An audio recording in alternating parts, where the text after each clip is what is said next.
खुलताबाद नगर परिषद कार्यालयामध्ये घरकुल संदर्भात कार्यशाळेचे आयोजन करण्यात आले होते। या कार्यशाळेत शहरातील घरकुल पात्र लाभार्थ्यांना बांधकाम संदर्भात प्रश्न व शंका दूर करण्यासाठी मुख्य अधिकारी विक्रम दराडे यांच्या अध्यक्षतेखाली पार पडले। कार्यशाळेमध्ये नागरिकांनी आपल्या समस्या देखील मांडल्या। यामध्ये ग्रीक झोन, आरके झोन, महसूल क्षेत्र तसेच संमतीपत्रावर बांधकाम परवानगी मिळावी या आदीच्या विशेष संख्या जाणून घेतल्या। यावेळी एमआयएम नेते अब्दुल मजीद मनियार यांनी घरकुल योजनेसाठी 567 लाभार्थ्यांना पहिले आणि दुसऱ्या टप्प्यातील काम चालू आहे। बांधकाम परवानगी मिळत नसल्यामुळे डीपीआर यादीत अनेकांची कामे थांबली देखील आहेत। नगर परिषद कार्यालयास पायपीट करावी लागत असून यासह आज नगर परिषद खुलदाबाद ने जो है तो एक मीटिंग आयोजित की थी। उस मीटिंग का मुद्दा था प्रधानमंत्री आवास योजना। उसके अंदर जो है तकरीबन खुलदाबाद शहर के अंदर 3-3.5 साल से जो है तो लोगों ने फाइला डाल के फाइला उनकी मंजूर हो गई थी। पहला टप्पा और दूसरे टप्पे का, तीसरा टप्पा, चौथा टप्पा, टोटल 4 टप्पे थे। 4 टप्पे में 566 फाइला मंजूर हुई थी, जिसपे जो है काम अभी उनका चालू है। जबकि वहाँ का नगर परिषद के इंजीनियर और जो एजेंसी है उसका इंजीनियर दोनों का ये बोलना था कि 80-90 फाइलों पे जो काम चालू है। तो मैंने आज वहाँ पर ये उनसे प्रश्न पूछा कि भाई 80-90 फाइलों पे क्यों है, जबकि 566 फाइलें हैं। तो टोटल पूरे 566 फाइलों के ऊपर ही काम चलना था।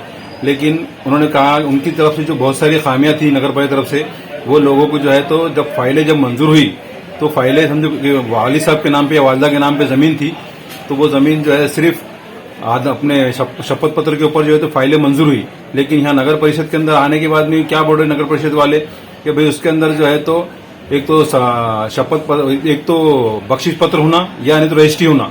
ये रजिस्ट्री करने के लिए और बख्शिश पत्र करने के लिए लोगों को बहुत खर्चा आ रहा है। जबकि फाइलें सेंट्रल गवर्नमेंट और स्टेट गवर्नमेंट ने मंजूर कर दी, तो ये उसको जबरदस्ती को रोकने के लिए नए नए कुछ तो भी बहाने, कुछ तो भी नए फार्मूले लेके आ रहे हैं। इसलिए आज सीओ साहब से हमने डायरेक्ट जो तो इसके पहले मीटिंग में बात हुई थी। आज डायरेक्ट उन्होंने जो है पूरे खुलदाबाद शहर से लोगों को बुलाया था, जो भी इस स्कीम के बैठे हुए हैं, जो भी इस स्कीम में फायदा उठाना चाहते हैं, उन तमाम लोगों को बुलाए थे। उसमें मैंने ये मुद्दा पूछा उनसे कि भाई जब नमूना नंबर 8 के ऊपर तुम्हारी फाइल मंजूर होती है, नमूना नंबर शपथ पत्र की जो फाइल मंजूर होती है, तो उसके लिए अब नमूना नंबर 8 काय के लिए? अगर नमूना नंबर 8 लेना ही है तो नमूना नंबर 8 जो मूल मालक है उसका लो, और जो बच्चों को अगर उन्होंने शपथ पत्र लिख के दिया उसके ऊपर जो तुम फाइल को आगे करते हुए काम को बढ़ाओ। और दूसरा मुद्दा था जैसा कि आर्कोलॉजी डिपार्टमेंट के आजू बाजू 100 मीटर तक कोई घर नहीं आना, उसके अंदर जो तो देते नहीं उनको आता, वो जो तो जीआर है, वो जीआर के हिसाब से भी 100 मीटर के अंदर से 100 मीटर से ज्यादा लोगों की दूर घर है, जबकि उनके घर डबल मंजिले के बने हुए हैं।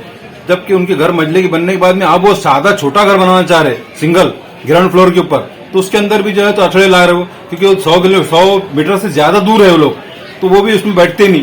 तो वो भी आज जो है तो साहब ने मंजूर कर लिए। और तीसरा जो मुद्दा था कि जैसा कि जो लोग साहब ने खुद बताया, सीओ साहब ने, कि अगर समझो खुलदाबाद या कई की बंद हो, अगर वो कभी गैरान जगह पे बैठते हैं तो उनको भी जो है तो घरकुल का फायदा मिलना चाहिए। जबकि यहाँ लोग 30-30 साल से बैठे हुए खुलदाबाद शहर के अंदर, जैसा गुलाब शाह कॉलोनी होगी, राजीव गांधी नगर हो गया, तो वहाँ के लोगों की जो है तो तकलीफ दे रहे और उनको परेशान कर रहे। सबका एक ही मुद्दा है। और समझो कि बाप दादा के नाम पे अगर समझो 50-60 हजार रुपए उनका बाकी है टैक्स, तो अगर 2.5 लाख रुपए ले रहा हो और 50-60 हजार वहां भर देंगे क्या? अगर उसके बाद इतने पैसे रहते थे तो वो फिर घरकुल लेते ही काय को था?